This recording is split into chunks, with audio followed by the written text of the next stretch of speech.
पाकिस्तान के पास खाने को पैसे नहीं हैं, कर्ज का ब्याज चुकाने तक के पैसे नहीं हैं, खजाने की हालत ठन गोपाल टाइप हो चुकी है, फॉरेक्स रिजर्व खस्ताहाल है, जनता का दम आटा दाल और चावल खरीदने में निकल रहा है। उधर पाकिस्तानी हुक्मरान अलग ही काम में मस्त हैं। अमेरिका के जस्टिस डिपार्टमेंट की ओर से किए गए खुलासे में प्रधानमंत्री शहबाज शरीफ और army chief field marshal Asim Munir की करतूत का भांडाफोड़ हुआ है। ऑपरेशन सिंदूर पर फर्जी का गाल बजाने वाले पाकिस्तानी नेताओं की बोलती बंद हो जाएगी। इससे पता चलता है कि भारतीय सशस्त्र बलों के प्रचंड प्रहार से इस्लामाबाद की हालत जाल में फंसे हुए उस फड़फड़ाते परिंदे की तरह था जिसकी जान अब गई तो तब गई वाली स्थिति है।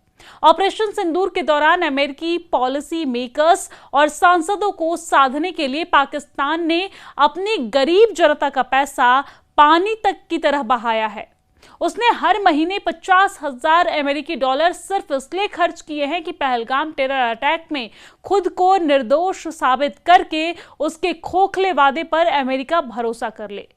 आपको बता दें कि दोनों देश के डीजीएमओ के बीच बातचीत के बाद संघर्ष विराम हुआ था। जानकारी के अनुसार वाशिंगटन में भारत के ऑपरेशन सिंदूर के दौरान और उसके बाद पाकिस्तान ने अमेरिका में अपनी छवि मजबूत करने और भारत के खिलाफ माहौल बनाने के लिए बड़े पैमाने पर लॉबिंग कराई।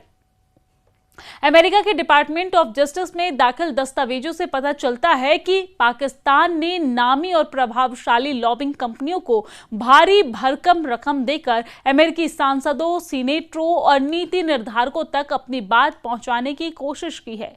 इस खुलासे के अनुसार पाकिस्तान ने वाशिंगटन डीसी की जानी मानी lobbying firm square pattern bogus और अप्रेक्षित नई लेकिन राजनीतिक रूप से मजबूत पकड़ रखने वाली जैवलिन एडवाइजर्स की सेवाएं ली है।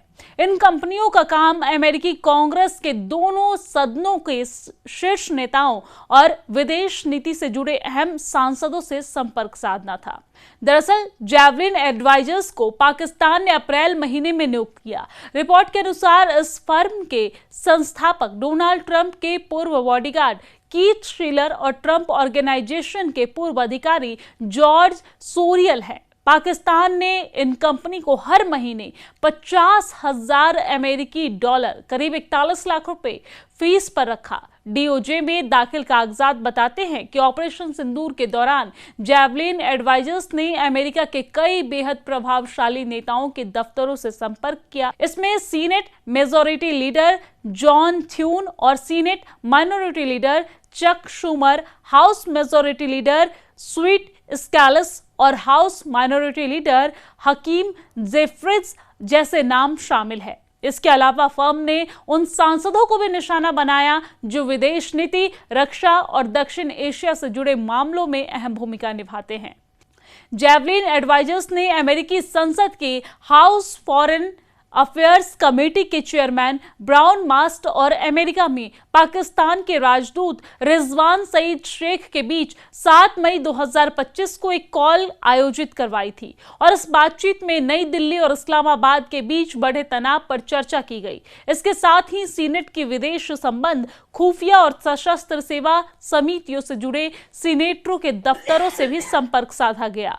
दूसरी ओर पाकिस्तान की ओर से लॉबिंग का एक बड़ा हिस्सा स्क्वायर पैटर्न बोगस ने संभाला और इस फर्म में ऑपरेशन सिंदूर के दौरान हाउस ऑफ रिप्रेजेंटेटिव्स के 1 दर्जन से ज्यादा समस्याओं से संपर्क किया गया। आधिकारिक तौर पर इस संपर्क का उद्देश्य अमेरिका पाकिस्तान द्विपक्षीय संबंधों पर चर्चा बनाया गया और इन सांसदों में से कई दक्षिण और मध्य एशिया उपसमिति के सदस्य थे जो भारत और पाकिस्तान से जुड़े मामलों को देखती है।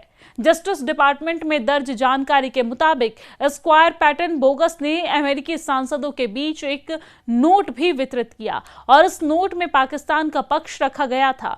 इसमें भारत पर पाकिस्तान के भीतर आतंकवाद को समर्थन देने का आरोप लगाया गया और अप्रैल में हुए पहलगाम आतंकी हमले में पाकिस्तान की किसी भी भूमिका से इनकार किया गया।